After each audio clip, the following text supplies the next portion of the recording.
Sir మనకు ఒక time frames అనేటివి ఉన్నాయి సార్, వాటి యూసేజ్ ఎట్లా ఉంటుంది? అంటే ఇక్కడ టెక్నికల్ అనాలిసిస్లో టైం ఫ్రేమ్ చాలా మేజర్ రోల్ ప్లే చేస్తుందండి. సో ఎందుకంటే ఇది చాలామంది ప్రాపర్ అవగాహన లేకపోవడం వలన ఏదో 5 minutes చూస్తున్నామంటారు, 15 minutes చూస్తున్నామంటారు, కొంతమంది 1 day చూస్తున్నామంటారు. సో వాళ్ళకి ఏది నచ్చితే ఆ రకంగా గ్రాఫ్ని చూస్తుంటారు. అయితే ఇక్కడ దీనికంటూ ఎందుకు ఆ టైం ఫ్రేమ్స్ ఇచ్చారు అనే దానికి ఒక క్యాల్కులేషన్ అనేది ఉందండి. అది మనం తెలుసుకుంటే ఏ టైం ఫ్రేమ్ ఏ సందర్భంలో వాడాలి. ఇందాక మీకు ఒక ఎగ్జాంపుల్ చెప్పాను. సో మెడిసిన్ ఏ టైంలో ఎవరికి ఏ డోసేజ్ ఇస్తే అక్కడ ప్రాపర్గా దాని ఫంక్షనాలిటీ ఉంటుందో, ఇక్కడ స్టాక్లో కూడా మనం చేసే ఆ ట్రేడ్ని బట్టి మనం ఆ ఉన్న టైం ఫ్రేమ్స్లో ద బెస్ట్ టైం ఫ్రేమ్ని చూస్ చేసుకోవడం అనేది చాలా ఇంపార్టెంట్ రోల్ ప్లే చేస్తుంది. అంటే మన సక్సెస్ కావాలి అంటే మనం చూసే టైం ఫ్రేమ్ అనేది ఆధారపడి ఉంటుంది.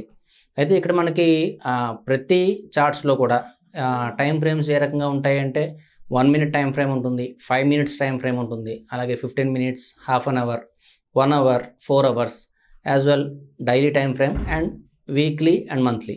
సో ఇన్ని రకాల టైం ఫ్రేమ్స్ ఉన్నప్పుడు నేను డే ట్రేడ్లో ఏ రకంగా చేయాలి, ఏ టైం ఫ్రేమ్ వాడాలి అనే ఒక్క విషయాన్ని ఈ గ్రాఫ్లో మనం చూసి ఒకసారి మాట్లాడదామండి.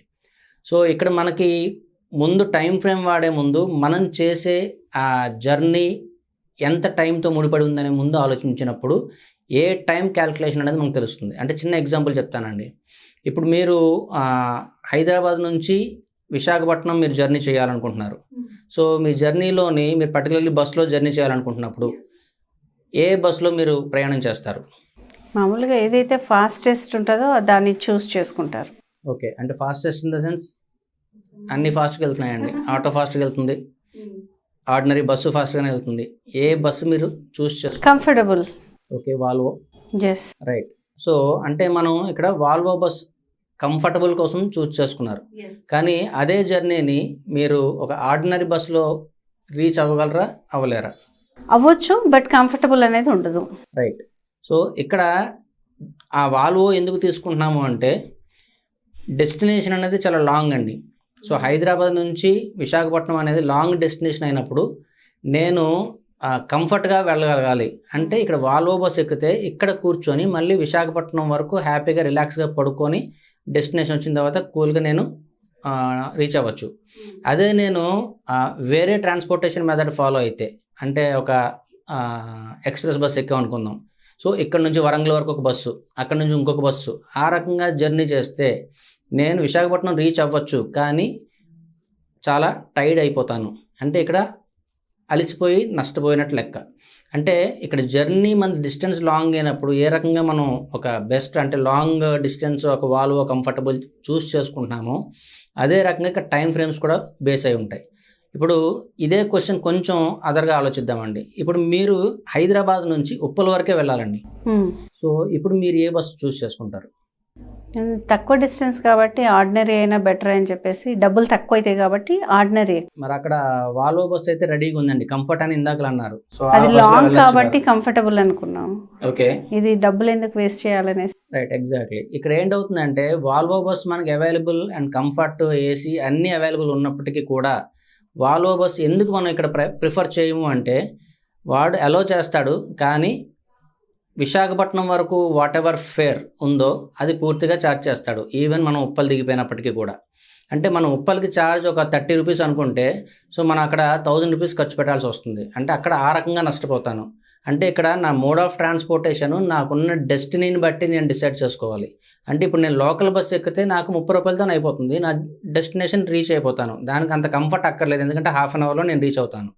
సో అదే వాల్వో ఎక్కుతున్నప్పుడు లోకల్ ప్రిఫర్ చేయకూడదు, ఎందుకంటే అక్కడ డిస్కంఫర్ట్ ఎక్కువ అయ్యి ఆ రకంగా నష్టపోతాను. అంటే ఈ ఎగ్జాంపుల్ బేస్ చేసుకొని ఇక్కడ మన జర్నీని మనం ట్రేడింగ్లో చూద్దామండి. ట్రేడింగ్లో మనం ఇన్వెస్టర్స్ కాదు, ప్రధానంగా గుర్తుపెట్టుకోండి. ఇన్వెస్టర్స్ అంటే ఈరోజు ఇన్వెస్ట్ చేసి ఒక పర్టికులర్ టైం ఒక 2 years తర్వాత ఒక మా అమ్మాయి చదువు కోసమనో లేకపోతే మ్యారేజెస్ అకేషన్ కోసమనో దాచుకొని ఆ పర్టికులర్ పీరియడ్ వరకు కూడా వాళ్ళు దాని మీద ఫోకస్ చేయరు.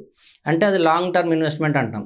సో వాళ్ళు ప్రతిరోజు అంటే ఇప్పుడు మనం ఒక 1 minute టైం ఫ్రేమ్ సెలెక్ట్ చేసుకున్నాం అనుకుందాం, ప్రతి నిమిషం మార్కెట్ ఎలా మూవ్ అవుతుంది అనేది మనం చెక్ చేసుకుంటామా? అక్కర్లేదు, ఎందుకంటే 2 years తర్వాత నాకు ఆ రిటర్న్స్ కావాలి. సో ప్రతి నిమిషం మార్కెట్ ఎలా అవుతుందని చూసుకునే అవసరం నాకు లేదు. అలా చూసుకున్న ఆ డెసిషన్స్ అనేది రాంగ్ అవుతాయి. వేరేస్ ఈరోజు మన ఇంట్రాడే చేస్తున్నప్పుడు మనకున్న టైం ఫ్రేము ఓన్లీ 5.5 hours మాత్రమే. అంటే 5.5 hours మనం ఇక్కడ ట్రేడ్ చేస్తున్నప్పుడు ఈ గ్రాఫ్ పరంగా మనం చూసినట్లయితే 1 hour టైం ఫ్రేమ్ సెలెక్ట్ చేసుకుందామని ఎగ్జాంపుల్ అనుకుందామండి. 1 hour టైం ఫ్రేమ్లో మనకి టోటల్ నెంబర్ ఆఫ్ క్యాండిల్స్ అనేది ఓన్లీ 5 మాత్రమే జనరేట్ అవుతున్నాయి.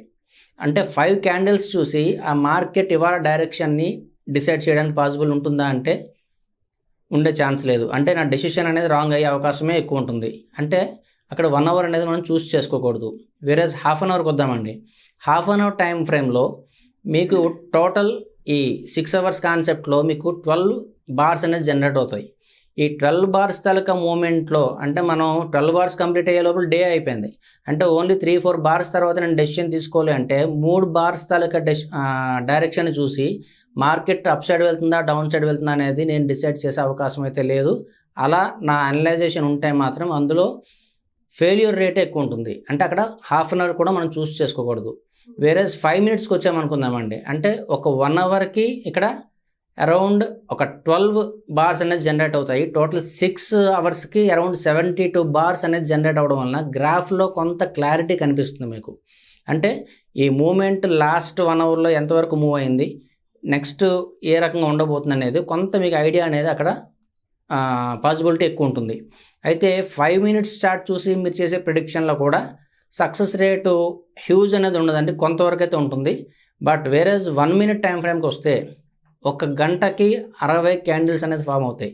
So total 6 hours total 360 candles form అవడం వలన మీకు చార్ట్ని మీరు క్లియర్గా డైరెక్షన్ని చూసి అనలైజ్ చేయడానికి ప్రాపర్ లుక్ అనేది ఉంటుంది. దాంట్లో మీ అనలైజేషన్లో యాక్యురసీ లెవెల్ పెరిగే అవకాశం చాలా ఎక్కువ ఉంటుంది. ఇన్ జనరల్ ఈ పర్టికులర్ ఇంట్రాడేలో ఎక్కువ శాతం మంది 5 minutes and 15 minutes వాడుతూ ఉంటారండి. దాని గురించి సలహా ఇస్తుంటారు. వేరేజ్ నా పర్టికులర్ సాఫ్ట్వేర్ మ్యాప్ ఏదైతే చెప్తున్నానో only 1 minute time frame use చేస్తూ సో ద బెస్ట్ యాక్యురసీ లెవెల్ని రీచ్ అవుతూ ద బెస్ట్ మూమెంట్స్ని మనం క్యాచ్ చేసి ఆ బెస్ట్ ప్రాఫిట్స్ని తీసుకోవడానికి సపోర్ట్ చేస్తుంది. సో ఈ రకంగా మన జర్నీని బేస్ చేసుకొని ఆ టైం ఫ్రేమ్ యూజ్ చేసుకోవడం అనేది చాలా ఇంపార్టెంట్. సో ఇక్కడ మీరు టైం ఫ్రేమ్ గురించి అడిగారు. సో టైం ఫ్రేమ్కి సంబంధించి ఆల్రెడీ మీకు ఇందాక ఎక్స్ప్లెయిన్ చేసినట్టుగా దాన్ని ఇప్పుడు మీకు చార్ట్లో క్లియర్లీ చూపించి ఎక్స్ప్లెయిన్ చేసే ప్రయత్నం చేస్తున్నాను. సో ఇక్కడ పర్టికులర్లీ మీరు అబ్జర్వ్ చేసినట్లయితే ఇక్కడ మనకి ఆ టైం ఫ్రేమ్స్ అనేది ఈ ఏరియాస్లో మనం చూడొచ్చండి. సో ఇక్కడ మీరు చూసినట్లయితే క్లియర్లీ ఇక్కడ M1 అని ఉంది. M1 అంటే ఇది 1 minute టైం ఫ్రేమ్ మనం చూస్తున్నాము. దాని తర్వాత ఇక్కడ M5 అంటే 5 minutes టైం ఫ్రేమ్ అని మనం చెప్పుకోవచ్చు. దాని తర్వాత 15 minutes టైం ఫ్రేమ్ అని చదువుతాం. యాజ్ వెల్ M30 అంటే 30 minutes టైం ఫ్రేమ్. H1 అంటే 1 hour time frame. As well H4 అంటే 4 hours టైం ఫ్రేమ్. దాని తర్వాత D1 అని ఉంది అంటే 1 day time frame. As well W1 అంటే 1 week టైం ఫ్రేమ్. దాని తర్వాత MN అని ఉంది. MN అంటే మంత్లీ టైం ఫ్రేమ్ అని చదువుకోవాలి. అయితే ఇందాక మీకు ఆ టైం ఫ్రేమ్ గురించి దాని ఇంపార్టెన్స్ గురించి చెప్పాను. ఏ రకంగా మనం క్యాల్కులేట్ చేయాలి, మన తాలూకా జర్నీ డెస్టినేషన్ బట్టి టైం ఫ్రేమ్ సెలెక్ట్ చేసుకోవాలి అని. సో ఇక్కడ ఒకసారి మనం ఈ టైం ఫ్రేమ్స్ అండ్ ఈ చార్ట్స్ ఏ రకంగా ఫార్మేషన్ ఉంటాయి అనేది ఒకసారి చూస్తే మీకు దాని తాలూకా వేరియేషన్ అనేది మీకు ఈజీగా అర్థమవుతుందండి. మనం ఇక్కడ రిలయన్స్ 17 February తాలూకా మార్కెట్ను చూస్తున్నాం. అయితే మనం చూస్తున్న ఈ పర్టికులర్ రిలయన్స్ అనేది ఇక్కడ 1 minute టైం ఫ్రేమ్లో చూస్తున్నాం. సో 1 minute టైం ఫ్రేమ్లో మీరు ఇక్కడ చూసినట్లయితే ఈ ప్రైస్ తాలూకా మూమెంట్ ఏవైతే బార్స్ కనిపిస్తున్నాయో ఈ bars up and down side again మళ్ళీ పైకి పెరగడం జరిగింది, మళ్ళీ తగ్గడం జరిగింది, మళ్ళీ పెరగడం జరిగింది, మళ్ళీ తగ్గింది. సో అంటే ప్రైస్ ఆల్వేస్ ఫ్లక్చుయేట్ అవుతుంటుంది ఈ స్టాక్ మార్కెట్లో. అంటే ఈ స్టాక్ మార్కెట్లో ఈ ఫ్లక్చుయేట్ ఏదైతే ప్రైస్ పైకి కిందకి మూమెంట్ అవుతుందో ఈ పర్టికులర్ టైంలో అంటే మనకి స్టాక్ మార్కెట్ 9:15కి స్టార్ట్ అయిన మార్కెట్ మనం ఎగ్జాంపుల్ 10 o'clockకి మాట్లాడుకుంటున్నప్పుడు 9:15కి ప్రైస్ ఎక్కడ ఉంది అనే విషయాన్ని మనం తెలుసుకోవాలి అంటే ఆ పర్టికులర్ 9:15th minute మనం చెక్ చేసుకున్నట్లయితే అక్కడ ఉన్న ప్రైస్ గురించి మనం తెలుసుకోవడానికి పాసిబిలిటీ ఉంటుంది.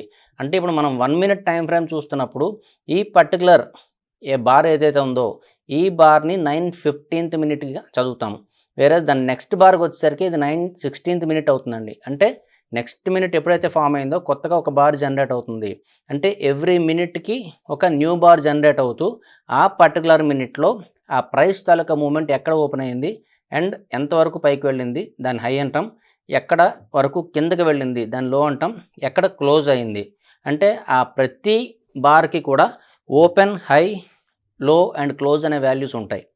సో ఇప్పుడు మనం 10 o'clock మనం చూసుకున్నట్లయితే 10 o'clock సపోజ్ ఈ బార్ అనుకున్నట్లయితే ఈ పర్టికులర్ మూమెంట్లో ఆ బార్ తాలూకా ఓపెన్ వాల్యూ, హై వాల్యూ, లో వాల్యూ అండ్ క్లోజ్ వాల్యూస్ని చదవాలి. సో ఇక్కడ 1 minute టైం ఫ్రేమ్ యూస్ చేయడం వలన మనకి ఇక్కడ క్లియర్గా చూసినట్లయితే ఈ డేలో టోటల్ మనకున్న 5.5 hours మార్కెట్ టైం ఏదైతే ఉందో టోటల్ అరౌండ్ 300 to 360 బార్స్ అనేది ఇక్కడ జనరేట్ అయ్యే అవకాశం ఉంది. ఈ 1 minute టైం ఫ్రేమ్లో ఈ బార్స్ని మనం ఈ ఒక చార్ట్ కింద ఇక్కడ ఫామ్ అవుతుంది ఈ రికార్డెడ్ వాల్యూ. ఈ చార్ట్ గ్రాఫ్ ఏదైతే ఉందో దీన్ని మనం చూస్తూ సో బిహేవియర్ ఎటుపక్క వెళ్ళొచ్చు, సో దీని డైరెక్షన్ నెక్స్ట్ మూమెంట్ ఎలా ఉంటుంది అనే ప్రెడిక్షన్ చేసుకుంటూ మనం ఈ పర్టికులర్ డేలో ట్రేడ్ చేసినట్లయితే మీ ప్రెడిక్షన్లో యాక్యురసీ అనేది పెరుగుతుంది. వేరేజ్ మనం ఒకసారి 5 minutes చార్ట్ చూసినట్లయితే 5 minutesలో మీరు అబ్జర్వ్ చేయండి. సో ఇదే రిలయన్స్ అనేది మనం చూస్తున్నప్పుడు సో ఇక్కడ 5 minutesలో మీరు ఇక్కడ చూడండి 5 minutesలో ఇక్కడ సాఫ్ట్వేర్ అనేది సపోర్ట్ చేయదు, ఓన్లీ 1 minuteకే సపోర్ట్ చేస్తుంది. అందుకని మీకు ఇక్కడ కలర్స్ అనేది డిజేబుల్ అవ్వడం జరిగింది. సో మనం ఇప్పుడు 5 minutes ఈ పర్టికులర్ డే ఈ రోజు గురించి మాట్లాడుకుంటున్నప్పుడు ఇక్కడ బార్స్ అనేది చాలా తక్కువ ఉండడం జరిగిందండి. అంటే ఇక్కడ ఎవ్రీ 5 minutesకి ఒక బార్ జనరేట్ అవుతుంటుంది. అలాగా 1 hourకి 12 బార్స్ జనరేట్ అవుతాయి and 5 to 6 hours around 72 bars అనేది జనరేట్ అవ్వడం జరుగుతుంది. అయితే ఈ 5 minutes టైం ఫ్రేమ్ కూడా ఒక 32 బార్స్ జనరేట్ అయిన తర్వాత మీకు కొంత అవగాహన వస్తుంది మార్కెట్ తాలూకా డైరెక్షన్ ఎటుపక్క ఉంటుంది అని అనలైజ్ చేయడానికి. సో ఎక్కువగా మనకి ఇంట్రాడేలో 5 minutes చార్ట్ వాడమని చాలామంది సజెస్ట్ చేస్తూ ఉంటారు. వేరే 15 minutes చార్ట్ చూస్తున్నట్లయితే ఇక్కడ మీరు అబ్జర్వ్ చేయండి ఈ పర్టికులర్ టైంలో మీకు బార్స్ తాలూకా కౌంట్ తగ్గిపోయింది. అంటే ఈ ఒక్క రోజులో మనకి ఇక్కడ ఉన్న బార్స్ ఎన్ని అంటే ఒక 1 hourకి 4 బార్స్ మాత్రమే జనరేట్ అవుతాయి. టోటల్ 6 hours అని మనం అనుకున్నట్లయితే టోటల్ 24 బార్స్ మాత్రమే ఉంటాయి. సో ఎప్పుడైతే బార్ కౌంట్ తగ్గుతూ వస్తుందో మనం ఆ చార్ట్ని మనం అనలైజ్ చేయడానికి కానీ ప్రిడిక్ట్ చేయడానికి కానీ పాసిబిలిటీస్ తగ్గిపోతూ ఉంటాయండి. ఎందుకంటే ఎక్కువ బార్స్ లేనప్పుడు ఆ గ్రాఫ్ తాలూకా డైరెక్షన్ మనం అంచనా వేయడం అనేది అలా వేసినా సరే వచ్చే పర్ఫెక్షన్ రిజల్ట్లో యాక్యురసీ కానీ ఉండదు. ఇక్కడ మీరు అబ్జర్వ్ చేసినట్లయితే ఈ పర్టికులర్ దీంట్లో ఇది ½ an hour బార్, అంటే ఎవ్రీ ½ an hourకి ఒక బార్ జనరేట్ అవుతుంది. చూడండి ఇప్పుడు మీకు మ్యాక్సిమైజ్ చేస్తున్నాను. సో ఈ పర్టికులర్ డేలో అంటే మనం ఈరోజు 17th గురించి మాట్లాడుకుంటున్నాం. సో ఈ పర్టికులర్ డేలో మీకు ఓన్లీ 12 బార్స్ మాత్రమే జనరేట్ అయ్యాయి. రీజన్ ఏంటి అంటే మనకున్న 6 hours ఎవ్రీ ½ an hourకి ఒక బార్ మాత్రమే జనరేట్ అవుతుంది. సో ఇక్కడ ఈ పర్టికులర్ 2 బార్స్ 3 బార్స్ చూసి మార్కెట్ పైకి వెళ్ళిపోతుంది అని అనుకోవడం అనేది అలాంటి అనలైజేషన్ చేస్తూ ట్రేడ్ చేయడం అనేది మాత్రం it's a purely wrong decision. As well 1 hour time frame చూద్దాం. సో ఇక్కడ కూడా మీరు అబ్జర్వ్ చేయండి 1 hourలో మనకున్న 6 hours టోటల్ ఓన్లీ 6 బార్స్ మాత్రమే 1 2 3 4 5 and 6 ఈ 6 బార్స్ మాత్రమే జనరేట్ అయ్యాయి. ఈ 6 బార్స్ చూసి మనం డైరెక్షన్ని డిసైడ్ చేస్తూ ట్రేడ్ చేయడం అనేది ఇట్స్ ఎ ఫూలిష్ థింగ్. అలాంటి సందర్భం ఎప్పుడు ఎవరు చేయకండి, నష్టపోయే ప్రమాదం 100% ఉంటుంది. ఎందుకంటే ఒక 6 hours 6 బార్స్ 3 బార్స్ చూసి మార్కెట్ని డైరెక్ట్ చేస్తూ డిసైడ్ చేస్తూ ట్రేడ్ అనేది చేయకూడదు. ఓకే, యాజ్ వెల్ 4 hours ఇక్కడ మీరు ఎవ్రీ 4 hours ఒక బార్ జనరేట్ అవుతుంది. అంటే ఇక్కడ ఈ పర్టికులర్ డేలో మనకు ఓన్లీ 1.5 బారే క్యాలిక్యులేట్ చేయాలి. అంటే ఇంట్రాడే ట్రేడింగ్కి మనకి జర్నీ ఆ రోజు ఎంట్రీ ఇచ్చి ఆ రోజే క్లోజ్ చేయాలి కనుక సో ఇక్కడ కాన్సెప్ట్లో మనకి 4 hours బార్ కానీ అండ్ 1 day బార్ కానీ అంటే ఎవ్రీ డేకి ఒక బార్ జనరేట్ అవుతుంటుంది. ఈ ఒక్క డేలోనే ఈ క్యాండిలే చూసి నేను ఇవాళ మార్కెట్ పెరిగిపోతుంది తగ్గిపోతుందని అనలైజ్ చేయడం అనేది కూడా జరగదు కనుక సో హయ్యర్ టైం ఫ్రేమ్స్ అనేది ఇంట్రాడే ట్రేడింగ్ వాళ్ళు యూజ్ చేయకూడదు. సో ఈ హయ్యర్ టైం ఫ్రేమ్స్ ఎప్పుడు కూడా ఎవరైతే ఇన్వెస్టర్స్ ఉన్నారో అంటే ఈరోజు ఇన్వెస్ట్ చేసి కొంత టైం తర్వాత వాళ్ళ తాలూకు ఇన్వెస్ట్మెంట్ని ప్లాన్ చేసుకున్న వాళ్ళకి ఈ 1 month 1 day అండ్ 1 week ఈ గ్రాఫ్స్ అనేది వాళ్ళు ఫాలో అవుతూ ఉంటారు. సో మన జర్నీ డెస్టినేషన్ ఈరోజు మార్కెట్లో ఉండి ఈరోజే క్లోజ్ చేయాలన్నప్పుడు ఓన్లీ అవర్స్ డెస్టినేషన్లో ఉన్నాం మనం. సో అందువలన మనం ఇంట్రాడే పర్టికులర్లీ ఫాలో అవ్వాల్సిన వాళ్ళు ఎక్కువగా 5 minutes వాడుతూ ఉంటారు. బట్ మ్యాప్ సాఫ్ట్వేర్ మాత్రం కేవలం 1 మినిట్ టైం ఫ్రేమ్ మాత్రమే ఫాలో అవుతూ మీకు ప్రెడిక్షన్ని చేస్తూ ఉంటుంది అండ్ ఆ ప్రెడిక్షన్లో సక్సెస్ రేట్ని మీకు అందిస్తుంది.